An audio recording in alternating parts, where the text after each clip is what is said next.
राजेश कंबोज जी से मिलवाएंगे और राजेश कंबोज जी इंद्री हलके की समस्याओं को लेकर लोगों के बीच जा रहे हैं। वो इस सरकार को लेकर के, इस सरकार की नीतियों को लेकर के कितना इत्तेफाक रखते हैं और क्या वो सोच रहे हैं, क्या वो लोगों को जागृत कर रहे हैं, उनसे पूछेंगे, उनसे जानेंगे कि वह इस सरकार को लेकर क्या सोच रहे हैं और आम आदमी पार्टी की नीतियों को लेकर के क्या सोच रहे हैं। मिलिएगा राजेश कंबोज जी से, सुनिएगा क्या कह रहे हैं और कितने आप उनके विचारों को इत्तेफाक रख रहे हैं। आपसे अनुरोध है कि आप इस खबर को ज़्यादा से ज़्यादा लाइक कीजिएगा, शेयर कीजिएगा और अपने विचार भी कमेंट बॉक्स में जरूर लिखिएगा। सुनिएगा राजेश जी क्या कहना चाह रहे हैं आप किसानों को लेकर के। जनता हल्का पर आपका स्वागत है।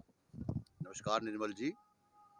देखिए, ये जो मोदी सरकार है और ये हरियाणा में जो खट्टर सरकार है, इन्होंने ये जो 3 कृषि कानून बनाए थे, जिनको किसानों ने काले कानून का नाम दिया।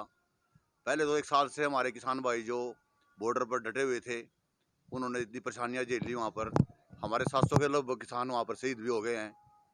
और अब हमारे जो हैं प्रधानमंत्री जी ने उनको बाद में वापस ले लिया। जब ये किसान विरोधी कानून थे तो इनको पहले वापस ले लेना चाहिए था। इतनी जो हमारे किसानों की फजीहत क्यों कराई गई। उसके बाद अब एमएसपी पर गारंटी की बात हो रही है, कानून बनाने की बात हो रही है, तो वो भी जो ये सरकार नहीं मान रही, उस पर कानून नहीं बना रही।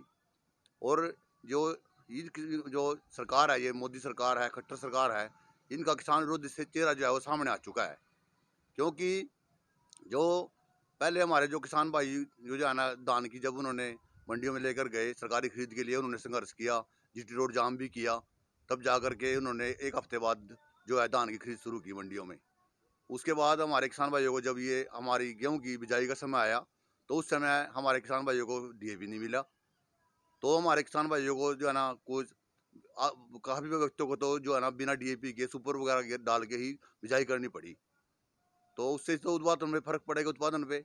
और अब देखिए, अब जो है आज आज का जो कि ये जो ताज़ा हाल है कि आज किसान जो है वो अब यूरिया के लिए मारामारी हो रही है, कहीं भी यूरिया नहीं मिल रहा।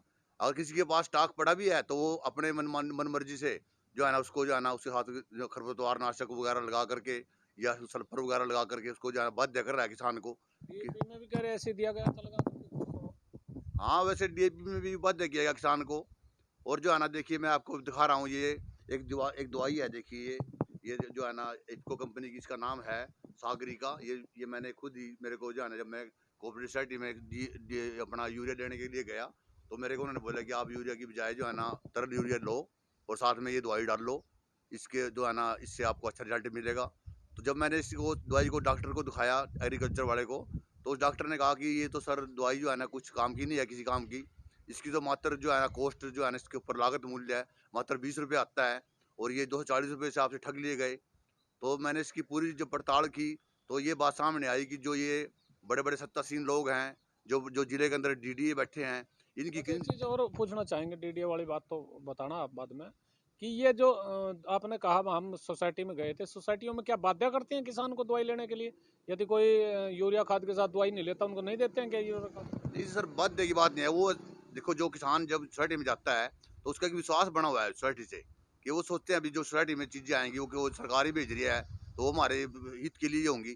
तो जो जब वो हमारे को बोलते हैं भाई आप जो है ना ये चीज़ यूज़ करो, तो हम थोड़ा सा, हमारा विश्वास भी होता है भी सोसाइटी में कोई चीज़ आई है तो अच्छी होगी। तो इसी वजह से हम उसको ले लेते हैं। हमारे किसान भाई भोले बड़े किसान है, देखो उनको बेचारे को इतना नॉलेज तो नहीं है, नहीं कि वो जो है ना पढ़े लिखे हैं ज़्यादा। तो बाकी, और इतना जो है ना जब वो इतनी ब्रांडेड कंपनी इसको बना रही है, तो उसको तो हमने सोचते हैं चलो अच्छी ब्रांड की चीज़ होगी, इसलिए हमने इसको ले लेते हैं हमारे किसान भाई।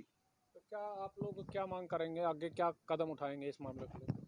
आगे ये है जी, देखो जो हमारे कृषि मंत्री हैं ओम प्रकाश धनखड़ जी, जब वो विपक्ष में थे तो उन्होंने ये कहा था कि जो है ना हम स्वामीनाथन आयोग की रिपोर्ट लागू करेंगे अगर हम सत्ता में आए तो अब दूसरी बार इनका कार्यकाल चल रहा है बीजेपी सरकार का हरियाणा में। तो देखो इन्होंने क्या किया कि जो है ना स्वामीनाथन आयोग की रिपोर्ट तो लागू करने के दूर की बात, तो हमारे जो किसानों की आय दोगुनी करने की भी बात कही थी। लेकिन वो आय दोगुनी होने की बजाय हमारी आय दादी रहेगी। लागत मूल्य खेतों में जो है ना हमारी फसल में बढ़ गया है। आय दोगुनी तो अभी 20-22 दिन के बाद होगी ना, 2022 में कहा था प्रधानमंत्री ने। 20-22 दिन के बाद कैसे हो जाएगी जब हमारी फसल तो जा चुकी है, सारा गल्ला तो हमारा जा चुका है बाजार में। गल्ला तो अभी हमारे पास गल्ला थोड़ी बचा है। हाँ, तो तो आय दोगुनी कहाँ से कर पाएगी। प्रधानमंत्री ने कहा था ना 2022 में होगी। नहीं, 22 में तो होगी, लेकिन किस प्रकार से होगी इसका हमें उसका जो है ना रूपरेखा तो तैयार बताएं, क्या रूपरेखा है उसकी, किस प्रकार से तो दुगनी करके हमारे खाते में पैसे डालेंगे क्या, जो दुगनी आय करेंगे हमारी। 500 रुपये महीने में क्या बनता है। मैं खुद मैं मेरा ये विचार है कि अब देखो चाहे ज़मीनें बँट गई हैं, 1-2 किल्ले के जो किसान रह गए हैं, उसमें गुज़ारा तो होता नहीं किसान का, खेती के ऊपर निर्भर तो है नहीं किसान, भई खाली खेती से भी गुज़ारा हो जाएगा। तो कम से कम उनको 5,000 रुपए महीना की सिफ़ारिश करनी चाहिए, इसको करूँगा मैं। इसको मैं उनको 5,000 रुपए प्रति माह दिए जाए छोटे किसान को। अच्छा, एक ये जो ये खाद के साथ दूसरी दवाइयाँ, दूसरी चीज़ें दे रहे हैं, इसके विरोध में कह रहे थे कुछ अधिकारियों का घेराव करेंगे, कुछ ऐसा हाँ रणनीति सर। बनाई है? हाँ, हमने सर अभी 24 घंटे का मैं आपके चैनल के माध्यम से 24 घंटे का अल्टीमेटम देता हूँ डीडीए करनाल को। अगर ये हमारे जो यहाँ पर जो यूरिया की किल्लत है, इसको दूर नहीं किया गया और ये जो दवाई मैंने आपको अभी जस्ट आपको दिखाई है, अगर इसको बाज़ार में से जो है ना जो कोविड साइड में से नहीं हटाया गया इसको और जिन किसान भाइयों ने इसको खरीद किया है, वो बिल दिखाकर उनकी पेमेंट वापस नहीं की गई, तो हम जिला डीडीए कार्यालय का अनिश्चितकालीन घेराव करेंगे। अच्छा, एक और आप कह रहे थे भाई यहाँ से जो चुनाव लड़ रहे हैं भारी प्रत्याशी होते हैं और उनके कारण जो लोगों में अपने काम के प्रति जो रुझान होता है वो नहीं हो पाता क्योंकि बाहर के आदमी वोट लेकर के बाहर चले जाते हैं। आप ऐसा कुछ कह रहे थे, क्या था वो मामला? ये निर्मल जी ऐसा है कि हमारा जो इंद्रिय हल्का है शुरू से ही क्या हो रहा है यहाँ पर कि जो यहाँ पर जो बड़ी बड़ी पार्टियां हैं, चाहे उसमें भाजपा है, चाहे उसमें कांग्रेस है, चाहे उसमें कोई भी इनेलो है, तो ये क्या करती हैं कि ये जो है ना अपने प्रलोभन में आकर के किसी बाहरी प्रत्याशी को उतार देती हैं। उसका भी नहीं पता क्या प्रलोभन होता है उनका।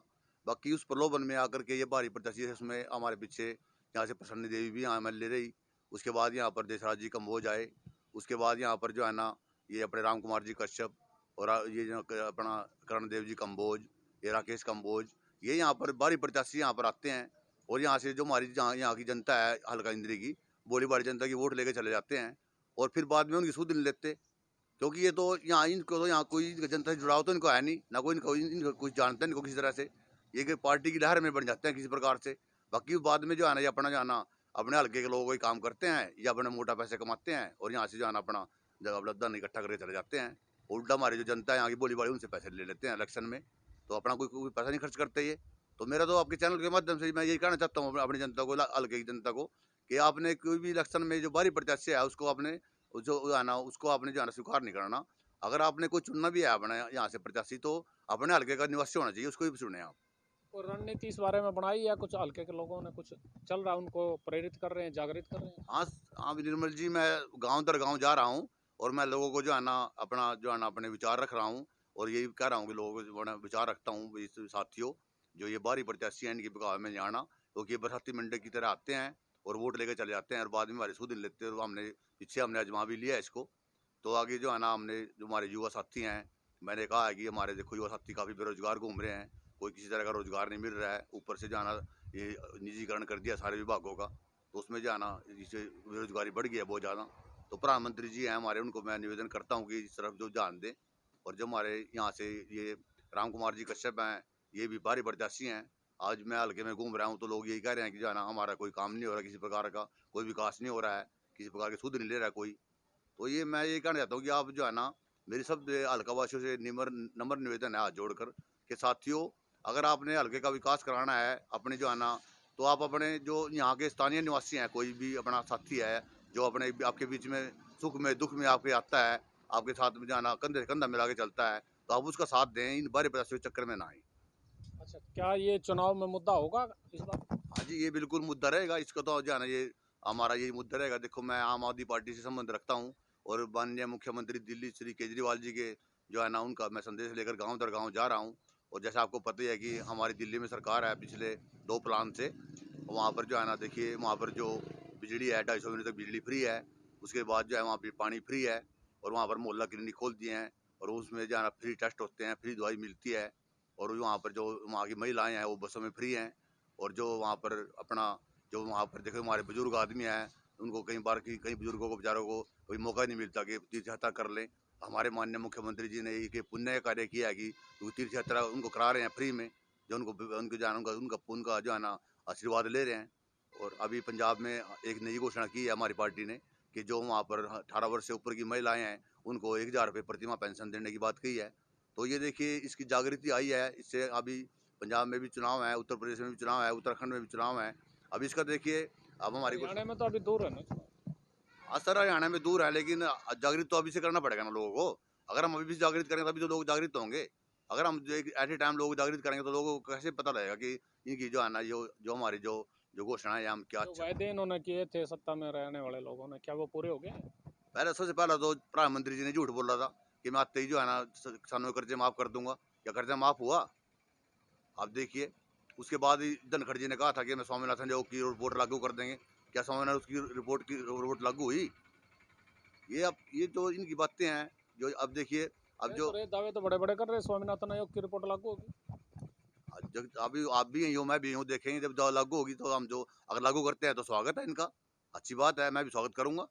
मैं भी तो बल्कि मैं खुद इनका जाके धनखड़ जी का धन्यवाद करने जाऊंगा खुद। नहीं, अब कह रहे हैं ये लागू कर रखी है, उसके हिसाब से अगर लागू करते हैं तो स्वागत है। अगर किसानों के हक में कोई फैसला होता है तो हम उसके हक में हैं। हम खुद धन्यवाद धनखड़ जी को हम जो है ना उनको बधाई देंगे किसानों की तरफ से, भैया अगर ये लागू कर देते हैं तो स्वामीनाथन आयोग की रिपोर्ट को। हरियाणा सरकार ईमानदारों की सरकार बता रहे हैं यहाँ, और ईमानदारी से काम हो रहे हैं, नेक नीति से काम हो रहे हैं। क्या कहना चाहें, कितना इत्तेफाक रखते हैं? बाकी देखो, मैं यही कहना चाहूंगा कि जो अफसर हैं, पुलिस महकमा है, वो तो अभी भी भ्रष्ट है पूरा। वो अपनी मनमानी कर रहे हैं। मुख्यमंत्री जी की इनके ऊपर कोई पकड़ नहीं है। और वैसे मुख्यमंत्री जी तो मेरे को पता लगा कि वो तो ईमानदार आदमी है, लेकिन जो अफसर है, अफसरशाही है, उस पर जो उनकी लगाम नहीं है, पकड़ नहीं है पूरी। अफसरशाही अपनी मनमानी कर रही है। होगी जो को जब अफसरशाही पर लगाम नहीं होगी तब तो कैसे भ्रष्टाचार खत्म हो जाएगा?